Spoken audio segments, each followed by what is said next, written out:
This is your host, Carmen Radford, welcoming you back to another episode of the Calm and Chaos Podcast, the space where we discuss everything from motherhood, relationships, and well-being to education, music, and so much more. Okay, here we go. Welcome back to the Calm and Chaos Podcast. I've got two friends with me today. We've been talking for ages about PMS. And so we are here to share our stories and hopefully give some insights and anecdotal evidence to try and connect some of us with some answers. Hi, Meg and Kelly. Thank you for being here. Hi. Hello.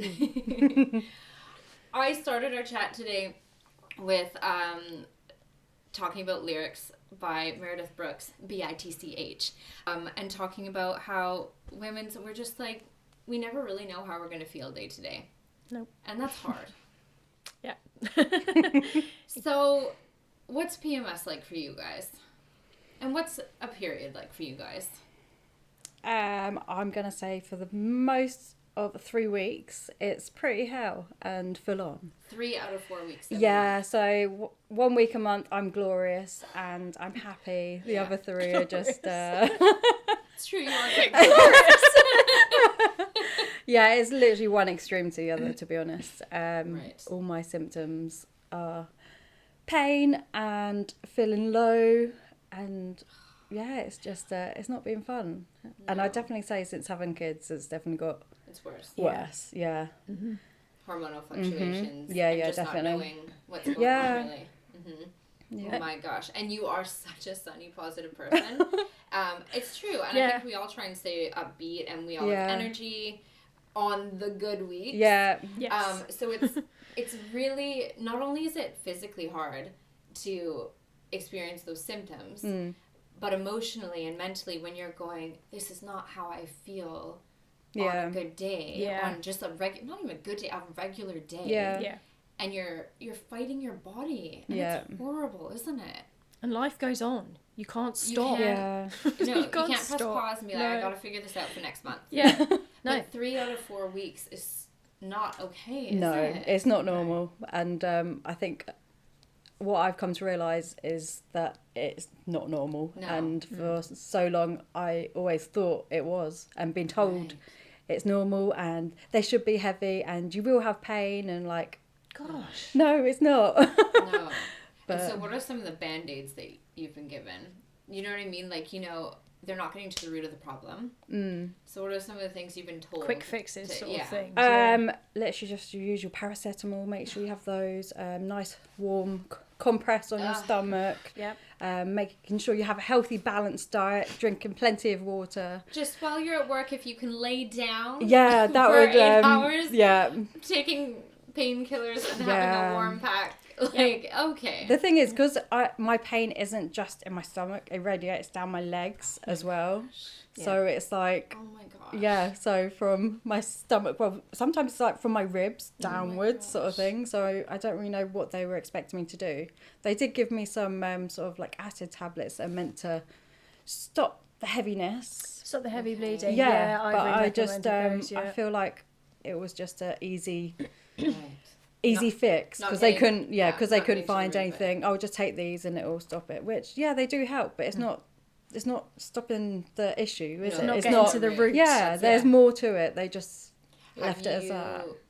Have you been sent for any tests or anything? I had a ultrasound and they checked it and they said they couldn't find any endometrius or fibroids, or there was nothing there that looked abnormal. Okay. But I still do believe I have endometrius on my on my scar tissue. Okay. Cause From a C-section. From C-section with the girls. I noticed there was like during the time of month it started to get quite swollen on the inside. You can kind of feel. Yeah. It's not visible from the outside, but it just feels like tender You sort can of thing. tell, Yeah. So it's just. This might be an arbitrary question, but when you went for the scan, was it flaring up at that time? No, it wasn't, and I didn't get to. That'd be so interesting. Yeah, so I would have loved to be there when I was having a flare up and when I was in pain, and typically at the time it wasn't. I got told by a guy at the hospital, and he wasn't a great one, and for many reasons, but he did make the point of saying, well, it is one day out of the 28-day cycle. So how can they tell from an ultrasound? Yeah. But Okay. so he was a bit like, well, yeah. because there was, you know, there were certain things that came up on mine, and he was a bit like, well, yeah, they can come up and down during a normal cycle, even with perfectly healthy ovaries and stuff like that. So he made the point of being, and that's what I think, because we're not the same every day of the month. So how can they take that and then go, well, there's nothing there? Yeah. No. Do you get a lot of pain too? Yeah. Mine started after my second child, my second C-section, but it's not in my scar site, because I put that down to that as well. But whether there's something more internal to do with it, I have suffered with period pains always. Always. And it's always been an issue. I've always had really heavy periods.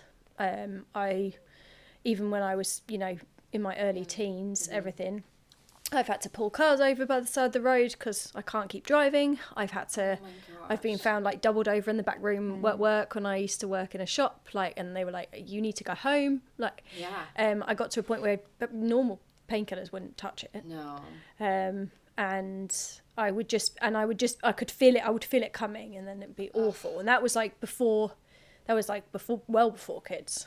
And then I ended up on the GP's recommendation. I ended up taking, so I tried the implant. As a contraception, but also to try and combat the symptoms. So I had that in, and then I found that, I'm trying to remember the order of which it happened. It's all a bit of a blur, but I think I had the implant in, but then I wouldn't stop bleeding once I started. So I then had to take a tablet for 3 days to stop my bleeding. Which I didn't know what that was. They just gave it to me as though you know. And you want to trust it. Late teens, you're a bit naive to, you just want to get on with life. You just want this thing to just, whatever, I have to have a period once. And at that time, there really just wasn't the awareness. Or like, you wouldn't have heard a podcast like this. And I had no idea what. No.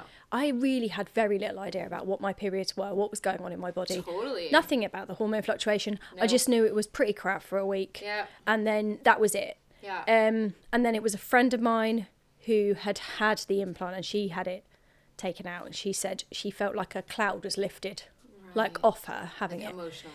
Yeah. And I started thinking about it and thinking, I'm gonna have it out, because it's sitting around for 3 years. And so I had mine out, and I felt a huge amount better, but wasn't ready to have kids and was still at that stage. So I went on, I mean, I can't tell you how many different types of pills I've been on over the years. And I went on a pill, and then that wasn't enough. So then I would take these tablets at the end. Actually, no, I lie. This is where I get confused. This was while I had the implants in my arm. I was then taking a combined pill as well to give me a cycle, but then I still had to take the 3 pills at the end of I was on 3 types of hormonal contraceptive. And I look back and think, you silly cow, like, what did you not think this was wrong? But I was at a GP's. I wasn't doing this myself. I didn't go and pick these up off the counter. I was taking the advice, and I remember vividly the GP got out at one point on one of the times, because I was like, this one isn't working for me. And she got out this little like paper wheel and like spun it around, because she was like, well, what are your symptoms? And I've always had horrendous skin and like all things, and that as like a teenager and in my early 20s, it was something that I was so like not obsessed with, but I was so conscious of that was like one of my biggest things was I was like, my skin is really bad, and you know, you'd hear about these pills that really help with the skin, and nothing ever really did. But I remember her getting this little paper wheel out and like spinning it, like, and it had like a slot to sort of which one, and I was like, at that point I sat there and went, you don't have a clue what you're talking about, and I lost a bit of faith in it. So I was really determined after my second child. I didn't want any more kids, but I was really determined. I had learned a lot more about my body, and I was like, I don't want to go back on any hormonal. I was also conscious. I was 31. I was sort of thinking like, I don't want to start messing with stuff now on this side, this side of 30. Like, I don't want to. You want to let your body regulate. Yeah, and I really want to feel. And I was so aware as well of how I'd felt during pregnancy with hormones, the fluctuation, that I suddenly became a lot more aware of how hormones and how it affects my mood and all those things, because I'd been on contraception for so long. You forget and you don't realise that it's completely false. You're basically in like a fog. Yeah. Like, puts you into menopause. I know. And I didn't know that. I didn't know that. Nobody ever explained that to me. And so you think, I don't think most of us do. No. And you think that's absolutely ludicrous. Like, that first time you walk into the GP and you want, something for contraception, because that's all we're really thinking about. And they don't sit you down, and you have to do that with teenagers. You have to sit there and go, right, you need to know about, and you have to get it through. But I don't even remember somebody trying to talk to me about it. No, oh my gosh, me neither. No. But I was really aware after kids. I wanted to give my body a really big break, and then that's when the pain started. So who knows? When the pain got worse again. So it wasn't the same sort of period pains now. I mean, I do still every now and then get the normal sort of cramps in my like uterus sort of area, but now is it it's almost different. Like would you describe it as almost like shooting or pain, or like a stinging pain? How do you describe your pain, both of you? I'd say mine's like someone's got my stomach and they're like squeezing it together sort of thing, but mine's like kind of the whole way around, so it starts from the back, so it's like someone holding my back and pushing it all and squeezing it sort of thing, and then the pain and then all the way down. Yeah, down my legs it's like shooting pain, and like when I was younger I used to get growing pains, and it's kind of like that combined. And I don't know what to do with myself, because it's literally my whole... What are you supposed to do? Yeah, and obviously nothing works. The painkillers, I don't like taking too many painkillers, because I'd start getting worried, oh wait, haven't I already had some sort of thing, like... Because I just get away with the fairies with the pain, that I'm a bit like, oh no. Yeah. Is there anything, and I don't mean this to take away from like trying absolutely anything you need, but is there anything that you've tried that eases, maybe not the pain, but like the emotional strain of it, or anything that you would say to someone like while you're trying to figure out what's going on and get some answers? Is there anything that you would be like, do this? I'd say baths. Hot water is literally... Just if you say really warm like bath. Even when I was pregnant, I spent my whole pregnancy in the bath. It was just a relief. That's a really good tip. And same thing now, like I would literally spend like hours in the bath, and just once it's got cold, reheat it sort of thing, just because that's the only thing I feel like where I feel comfortable. And I feel like my muscles start to relax, which makes, because I'm tense as well. When I'm in pain, it makes everything worse. So like everything's like clenching. So it goes away. What about like with magnesium flakes or anything? Have you tried that? I haven't tried that yet. No, I think someone said about some cream as well that you can get. Yes, there's magnesium cream that you can literally put all over it. Because my friend just told me about. It's supposed to be feet is supposed to be one of the best places to put it, like for absorption. Yeah. I've heard that too recently, very randomly, about putting like.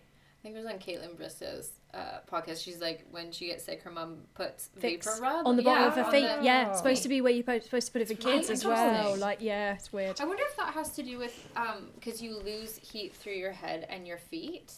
So maybe there's something to do with like absorption. Maybe the vapors come up. Maybe. And what's the other one?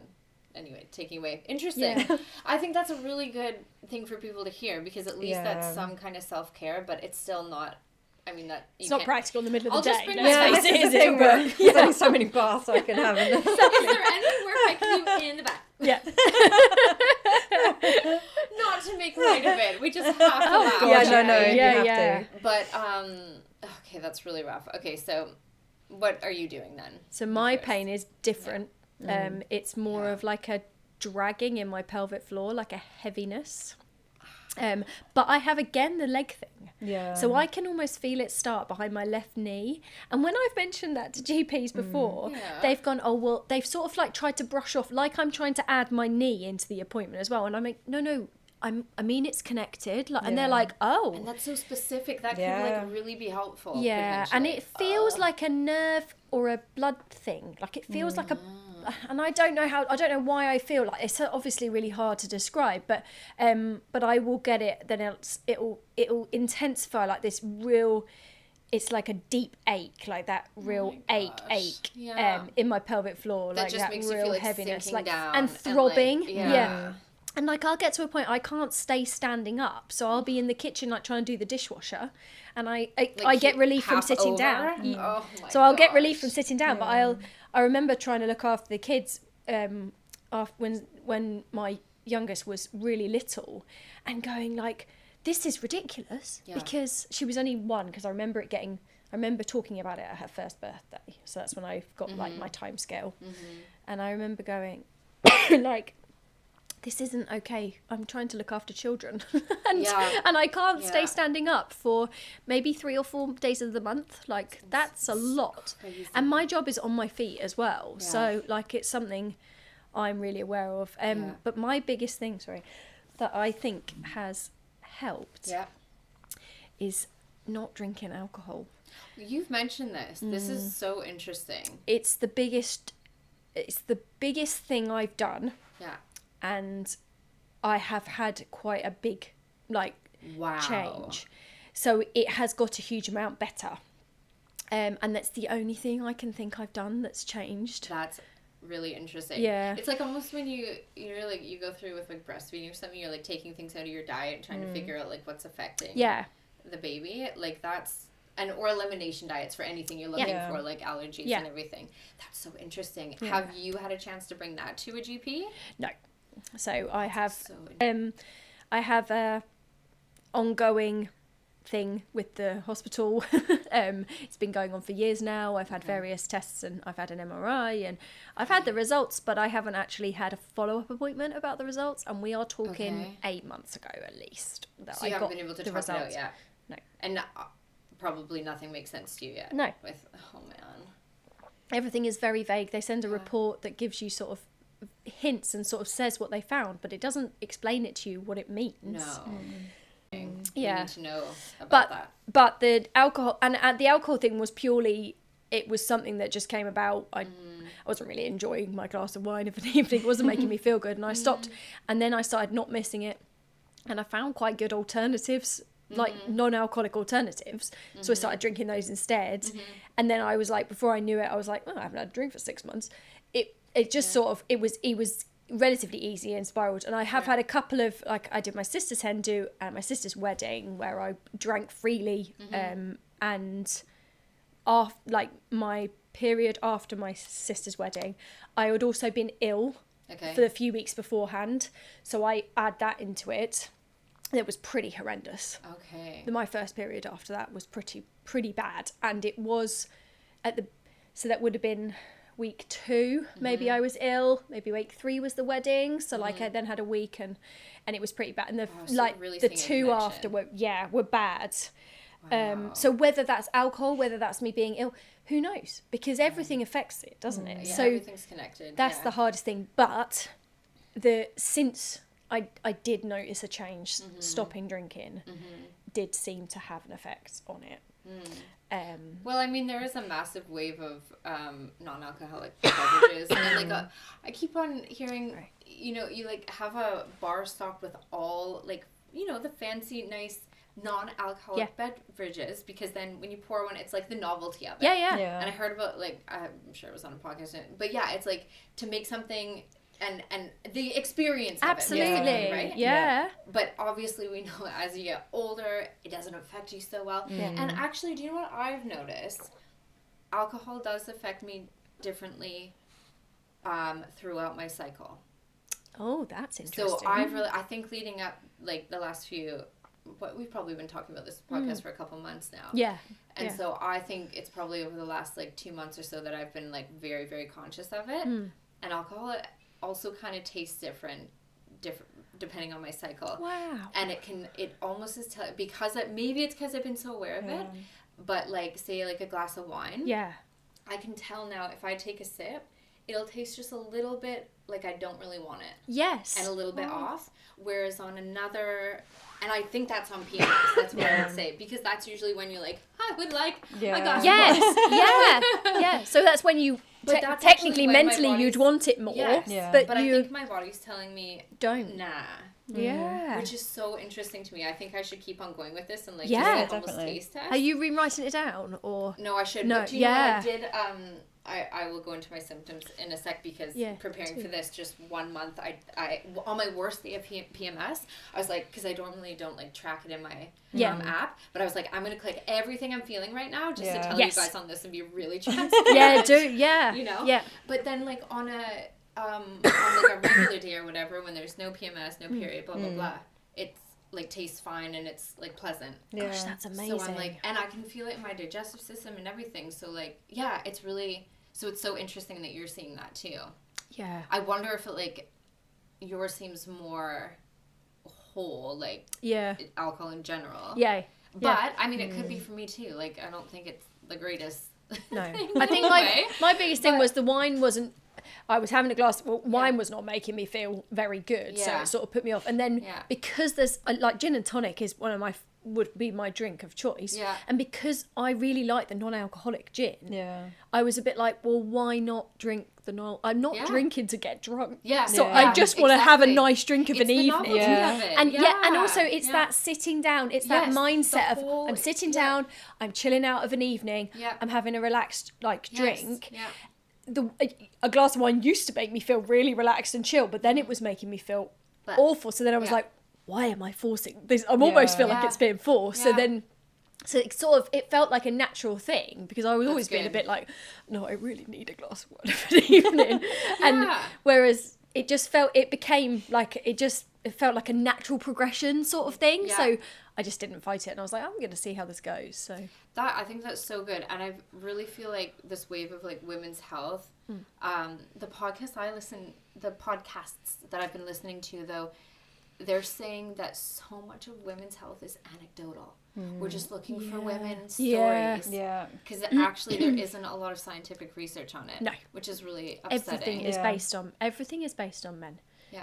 Everything we do in our society and in healthcare and everything is based on a man's 24-hour hormonal cycle.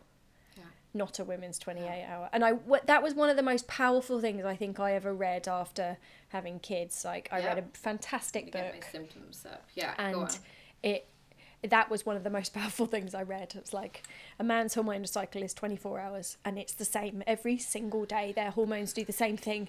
And a woman's is not only is it different for every 28 days, but so much affects it. So obviously things can affect men's hormone levels, but they've got a day to affect it to then like the amount of change that can go about.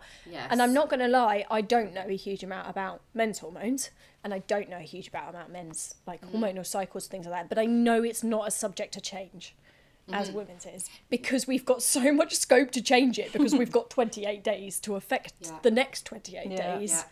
And it's even things like, so recently a couple of friends talked to me about fasting, and it's not something that I feel like doing. No, me neither. And whatever, I did go for it, absolutely. Yeah. But I was like, this does make me think about it. Like I if it's something, because when you start reading it, there is a lot of evidence that like, oh wow, it can really do some great things. But then I just recently listened to a podcast, and I think it was a doctor on it, a female doctor, and she said in the morning, women wake up with a spike of cortisol. And because I guess we're the ones like, we got to get up, we got to take care of the kids, or we got to do this, we got to do that. Men, I guess they're getting up to go hunt. They have a long term, like they're going to go find food, whatever. I don't know so much about that. But to calm that spike of cortisol that gets us up and going, you need a bit of food. And I was like, that's so interesting. That's really interesting. But that bit of food will also allow us to like go and do a workout and stuff and not feel sick after. Yes. This was on the Mel Robbins podcast because she was talking to the doctor about it, and she has all sorts of evidence about this. And Mel Robbins was saying, because my husband and I were getting up and going to the gym, having a good workout, and she was like, I was watching him. We wouldn't like eat. We'd have like a cup of coffee because you think that's going to help you lose weight. And they were going to the gym. And she was watching her husband be absolutely fine, feel fine after, lose weight, get slimmer, all the things. nothing of that was happening to her. She was feeling worse and like down and not losing weight and hungry. And just that little thing, hearing a doctor be like, actually, your physiological makeup needs that bit of food, protein. Half a banana. We're not the protein same. powder. It's not the same. We're not the same as men. That we Don't try have and to treat. compete Yeah. with your partner. Have to do But things it's not the differently. same. Yeah. See, I think that's what my problem is, because recently I've noticed, like, a couple of times now, I wake up and I feel like I'm absolute buzzing. Like you say, you wake up and you're on. yeah, and like I feel like I'd like to feel like this. I feel like I You're I generally feel like I need to calm myself down, because Okay. I feel like I've just done a workout and I wake up, I'm absolutely sweating. I'm sweating like you wouldn't believe. when you wake up in the morning. Yeah, so I'm full on sweat, and I say to my mum, like, I need to go and have a shower, because I'm full on, Wow. like I've just, Yeah. And a few times I've woken up and I felt all panicky sort of thing, like my heart's going like the Maybe covers you're sort of having thing. like almost So, like too much that of a kind- spike. Yeah, of so I cortisol. think that's my problem, because I don't eat breakfast in the morning. I have a strong coffee first thing in the morning, and then I won't eat till lunch. So this doctor said at very least you mix in some protein powder in your coffee. See, that's Try what I'm not- half a banana. that's what I need to do. This is what I mean. It's anecdotal Yeah. evidence. Yeah. Hopefully that helps a little Yeah. bit. Having a little something. Because I was in you. literally like, I keep seeing everything about cortisol detox and stuff like that, and I know, always yeah. think maybe that's my problem. Like, maybe mine is too high, and I think But maybe all it's of just ours that is too spike. high. Maybe Yeah, it that's might all be. that is that Yeah. moment. Might need a bit of food, because if you think about it, your body's not been eating for a long time. Yeah. And then That- unless you're like me and I get very frustrated at 2 a.m. why I've woken up because I have to pee, and I'm like, man, let me go get myself a little snacky. It's probably better than not eating anything. yeah, Because I read that about you should eat something before you have coffee. Having coffee Yeah. on an empty stomach not first thing in the the morning is best either. really bad. quite And acidic. I don't often feel like I need something to eat, and I have to force myself. Me too. I'm not very good at it. That's the thing. I'm never hungry. And No. everyone's... No. But I think even that. But I just do that want a little bit- coffee. Yeah, exactly. And in like a simple way, I do feel like it kickstarts you a little bit. Like, you know, and it puts something in your stomach so that it's not, I don't do very well if I'm empty for a very long time. So I don't have much of an appetite either. Do you guys have appetites? No. I never have an appetite. Really. Depends on the time of the month and the Yeah. weather and loads of things for me. But yeah, It's so I do, frustrating. but I'll have had to basically have not eaten all day to have to be really hungry. Yeah. Like, wouldn't it be nice to get up and be like, I really feel like a good, Yeah. like, No, hearty I would breakfast? I would get like that by maybe if I didn't eat anything, Yeah. maybe like To half actually 10, feel 11, like I'd be eating. like, okay, I need to eat something now. Because Yeah.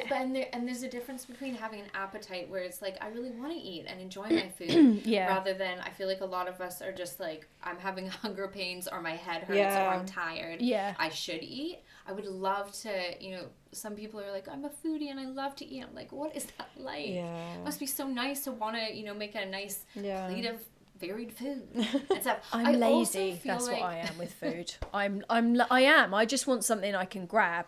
Like I've always been like that with Yeah. food. So I like food and I Yeah. like to cook, but Yeah. I'm also a bit of a I just need to eat something. So I snack during the day most of the I'm time. like I small just, and often. yeah. Yeah, I during the day. prefer And then that I'll eat too. a dinner. It's normally like Yeah. lunchtime Yeah. onwards. I will just have so much small stuff, Yeah. like backwards and I'll just forwards. pick. But till then, Yeah. I'm just not hungry, and it just the Yeah. thought of food makes me feel a bit sick. Yeah. So then I'll just have like coffee to last me, and then I start to get the shakes, and I'm like, no, I need Yeah, to because have there's something. nothing in there to absorb Yeah, it yeah. and stuff. Ugh. See, when I It's just worked though, when I worked full time and was out, I'd eat 2 breakfasts. So I would When get you're up. so busy and Yeah. moving, So I would get yeah. up.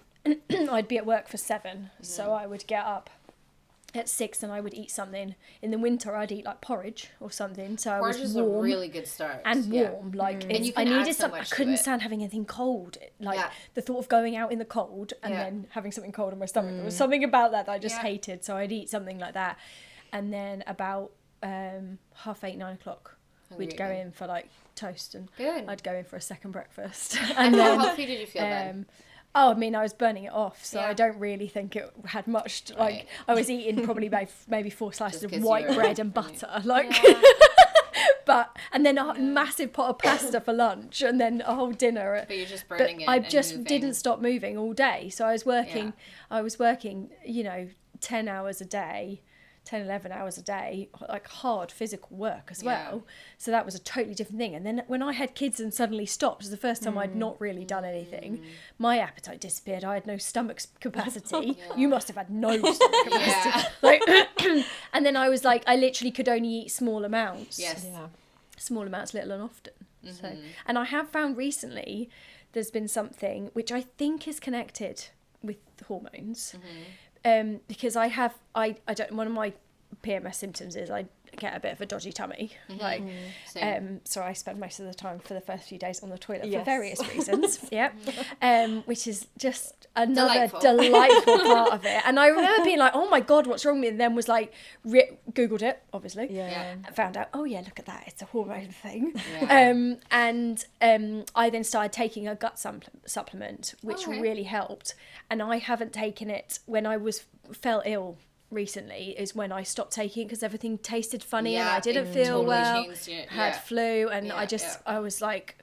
And you don't almost want to put yourself off of it either. Yes, that's what I thought. This tummy bug has been so bad this past month. It's just thrown everything off. Bless you, you were hit real hard. Yeah, Poor poor Kelly. Kelly. But again, not funny, but God, It was just you have to unbelievable. laugh. It was yeah. But yeah, What's in I've the gut supplement? God, I'm not entirely sure. It's green. You can. Right. Sounds It's green. healthy. So I don't know. You can message it to me I and we'll did post it. I did the research before reading it, and I was taking one of the other supplements from the range, a balanced one for hormone imbalancement. And I saw that, and then I was like, actually, because I was finding that everything I was eating was making me feel sick afterwards. So I have had in the past a big appetite because of burning Movement, off and doing the exercise, and then I was finding, like, even when I was making myself like a half-size portion, and even that, and everything, I hate eating till I feel sick, like that. You know, if you eat too much and you feel ill, I really hate. I'd rather stop. I don't love food that much. It makes me feel horrible. And I was finding every substantial meal, other than like snacks, was making me feel like that. I felt that too. But then this gut supplement has 100% helped. Yeah, and it's definitely helped with issues during like PMS issues. So okay, you need to send that to me. yeah, absolutely will. Yeah. Okay, I'm gonna read you. This was in January. Here's what because you can like click. So I use. Yes. What do I use? What app do you use? Because I use period one too. tracker. I use my Flow. Oh yeah, Flow. My Flow, yeah, Flow as well. Flow. I wish I was like better at track. I always input like when it starts, but I never really like go through it. I feel like I'm terrible. I never, and then I have to remind myself. I use it for a calendar to tell me when I'm due on. Otherwise, otherwise I wouldn't know. Yep. No, that's what I use it for. Around it. Yeah. Yep. Right. I'm going to read what I put in, and then can you guys tell me if you relate? Show of hands. It doesn't work on a podcast, does it? Bloating heavily. Yep. Constipation. Opposite. Yep. Yeah, opposite. Yeah. But this is PMS, so like when I'm on my period, it's the opposite. It really helps me. Yeah. But in pregnancy, I had a lot of trouble with constipation, and I still do, and there's still nothing. Like they're just like, well, keep taking what you're taking. I'm like, but I don't always want to. See, I've always just had the opposite. The opposite. Yeah, always. Ugh. I feel like it's always one or the other. Yeah. I've always been regular. lucky. I've been really lucky. I've been regular. So Okay. being weird Regular. but during my period, it's Okay. like it is horrendous, and I'm like, it's really unusual for me. Okay. Like, because I'm normally pretty regular. So. Okay. Cravings, salty or sweet, or nothing. I don't really get cravings, if I'm honest. No. I get them, but all over my cycle. Like, Yeah. I get I'll go through a real phase of, but I've always been really faddy with food like that. Like, I'll just get obsessed with one certain type of sweet. Yeah. And then I'll eat go it for on. months, and then I can't eat it ever again. Yeah. Like, that's what I get like. So I don't know if that's hormone related or if that's just me. Everything feels so hormone related now. Yeah, I know. I question everything with it. I'm like, oh, it's probably my hormones. Oh my gosh.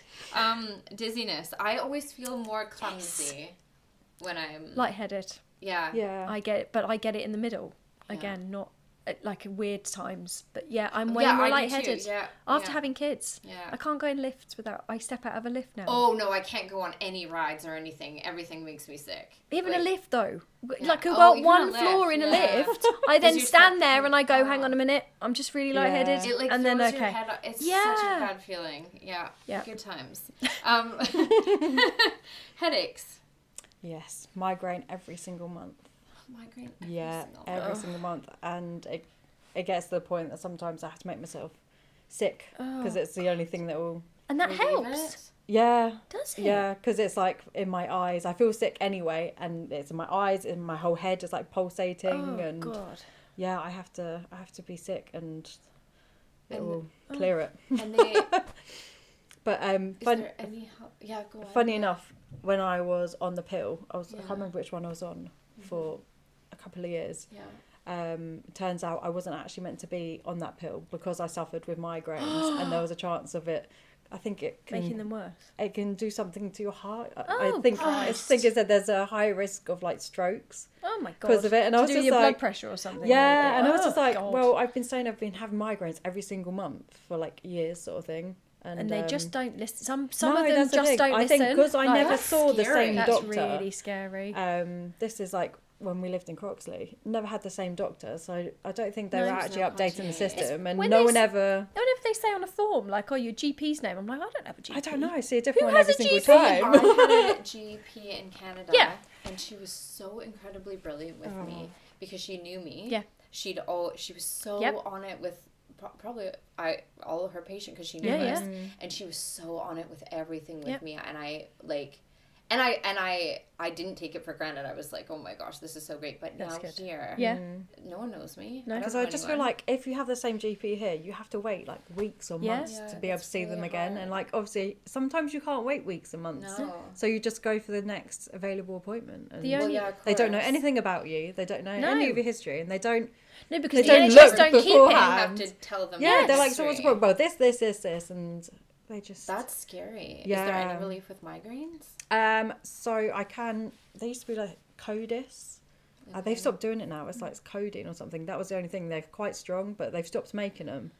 What? So I'm still trying to find something that will now work for them. But is someone going to be helping? I haven't done anything about it. I'm just so used to having a migraine every month, sort of thing. It's just that's the problem. This is the problem. But we all get used to something that's not okay. But do you find that because it's once a month, it comes and you think, oh, this is horrendous, I need to do something about it. It's at the forefront of your mind. And then a week later, because it's disappeared, it goes down your priority list in your mind. Yeah. And then suddenly, someone will turn around to me and go, oh, you really should get that sorted. And I'm like, yes, I know. It's on the list. And then again, it rolls around the next month and it's like chronic pain, chronic illness that's every day must be really horrendous. Of course. Oh my gosh. And it's not like, because it is secular. It's in a cycle. Yes, that's it. Yeah. It means that obviously you forget it, but then you forget about it. So then that's the hard thing is you have to be keeping on top of these things to get the help. Mm-hmm. Yeah. And one of the only GPs I ever saw consistently was the one who used the little paper wheel. Was the rubbish one, and she was the only one I can remember. I still remember her name. I would see her regularly, and it was because it was at a smaller surgery in a village rather than being in town. A big one. Yeah, and then I had a good one that I had a phone consultation with a couple of times before getting the test done. And the only time I ever went to go and see her in person, she wasn't there because either she was ill, they're human too. Yeah, fair enough. I can imagine they get ill more than a lot of people. Yeah. But it was another doctor, and she was very like sort of brush off and was a bit like, well, I don't really know what's going on, sort of thing. And I was like, well, no, you wouldn't. But I wasn't told before I got here that she wasn't here, so it was a bit of a. It just felt like a waste of time, basically. Mm-hmm. Well, it's true that you have to be your own advocate, but as mums, we're not high on the priority list as is, are we? No. I'm going to share something, and I hope it doesn't sound super crazy, but I was like, sometimes at night I get anxiety because I think about everything, and it's so much worse on PMS. Otherwise, I'm pretty okay. But, you were saying you get a bit down on PMS, and I can feel that in myself, too. And Me too. I hate that feeling. Me too. It's such a scary place to be. Yeah. And I was feeling myself get anxious. trying to go to sleep, just worrying about things and the list, and you know, the intrusive thoughts that aren't normally there, and they're so hard to deal with, especially when like you're the only one up still at night, and you know. Yeah.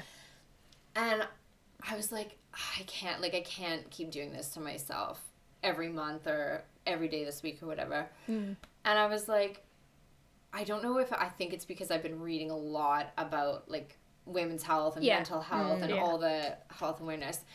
And I was like, okay, I can keep this pattern, and then my brain was just like, take care of your kid's mom. Yeah. And I've never thought about it that way. That's a really good way of thinking about it. And like immediately I felt calmer, wow. which was so odd, but I just thought, no, it's not just you. You know, you are important. You're really important. Yeah. But isn't that awful that you've had to think about? Amazing that it works, but you're human in your own right. Like, but no, the only way you can make yourself feel better is by going, my children need me. Of course. But I can reframe that. Absolutely. Now, can't I? Absolutely. Because you're and if it works, like, great. But isn't that that was the first thought in like a better train of thought, and thinking, no, I'm not just that. Yes. I'm myself, and can I not just be really kind to myself and a little bit more gracious? Allow it. You're right. But I think it's like the old thoughts of like before you're a mom, you don't give yourself a lot of grace then either. No. Because you're just getting on with things and da-da-da-da-da. Yep. And now after kids, it's you're low on the priority list. But actually, you got to really take good care of yourself. Yeah. Yeah, it is scary. Yeah, it is a scary thought. I definitely get the questioning my life and life choices and what am I doing with my life thoughts. Like that's. And you said this before, but not all the time. It's literally a few days before I'm due on, and I will. Crazy. And now I'm aware of it. Yeah. I can go, oh, I'm due on. That's what's happening. Yeah. And it's so much healthier but otherwise, is, I remember thinking like, why do I feel like that? Oh my God, because I have suffered from depression in the past, and ironically, I was on contraception at the time, and I now look back and think it's probably had a huge amount to do with that. But that's a different.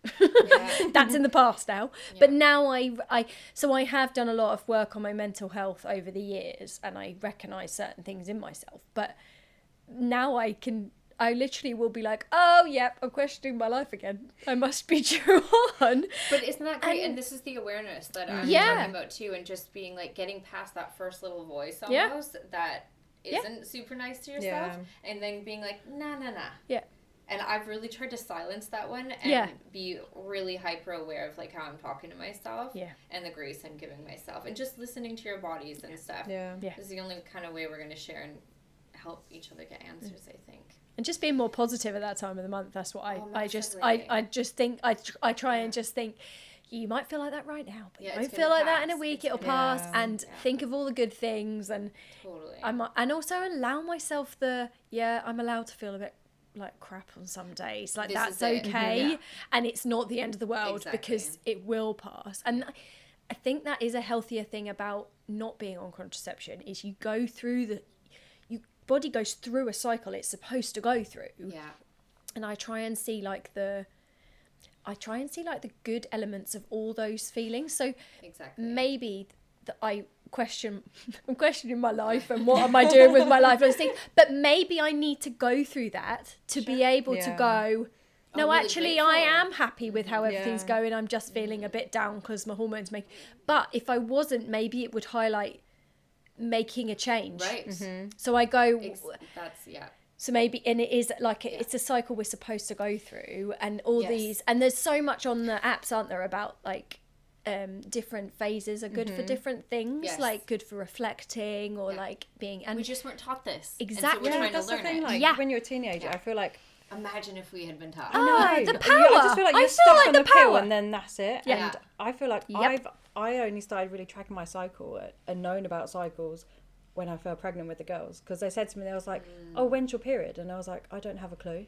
Like I didn't know when I started, when I finished. I didn't know about all the different stages, the phases and stuff. Yeah. I just feel like there needs to be so much more talk to teenagers, because I didn't have a clue. No. Like, same sort of thing. I knew that I bled once a month and that was it. Imagine I never knew about it. I know. And then not knowing that the pill puts you into... And it's been masked by a pill. Yeah. Like, so you're not going through that natural cycle when you're on the pill. So you might have this like vague, like, oh, look at the phases of your period and be like, well, I don't feel like any of that, so it must just be whatever. And it changes like your sense of smell, and smell is really intense in like navigating what you like and don't like and stuff. But I have to say, like, just because some people have to be on it for various health reasons, of course, and I know none of us are taking that away. No, and it is an incredible. It's the knowledge. In silence. For me, it's the knowledge. You can make a choice if you're given the knowledge before, and it's you can make and you can go. I might still have made the same choice, exactly, but being robbed of the knowledge, not knowing that is crazy. That's what I object to, is the not being given the information to be able to make an educated decision, and we're having all that information there, whereas learning it when you look back and think, oh my god, nobody explained that to me before I did that, that's not a nice place to be in. So I think the education side before these things are offered, because it's been that's been an option offered to me about the pain, is where you could just go on a hormone thing. I was told that I might bleed for 6 months constantly by a doctor, it's a huge and he looked at me and he just shrugged his shoulders, and I went, you don't know what you're asking me to put up with there. And he went, well, it happens with some people because it was a progesterone only one, and that was what I had the implant is. And I said, oh, they don't work for me. And he went, well, it can stop after 6 months or not. So basically it might still not work. Gosh. So you might just have spent 6 months for no reason bleeding. I was like, and I remember looking at him thinking, you don't know what you're asking me to do. It just sounds so casual almost for such an intense. Yeah. But that's armed with more knowledge then. I'm older, I'm wiser, I'm sitting there and looking at him and going, no, that's not okay, I want another option. Yeah. Whereas when you're told these things when you're younger and you don't know, you go along with things and go, okay. So, in the interim, because this feels like a good segue for my final question for all my guests now. First of all, you both have things that hopefully you can get back to me about in your experience, you know, when you get a few more, whether it's answers or whether it's things that you go, actually no. Yeah. You know? I always ask at the end now, what's something that makes you stay calm in all the chaos? But let's put it to PMS. What's something that helps you stay calm when you're feeling chaotic? Probably being outside, just being in that open air does want more than what you think it would. Yes. Just like 15 minutes outside, bit of sun on your face. I love that. It's it is so true, isn't it? And just getting out of your regular environment. It really changes your space, doesn't it? We've talked about this before. Absolutely. Massively. Yeah. What's yours? It's the same thing for me, but I do it via the horses. Yeah. Ironically, riding is one of the things that has always helped with my period pains. It's like the gentle exercise, I think, and because it's core based, I think that's what helps. But weirdly, and my husband laughs because he's like, well, you seem to be okay when you're sat on a horse. I'm like, it's because it does actually help. Imagine you could have a tiny horse just like oh, if only that would help.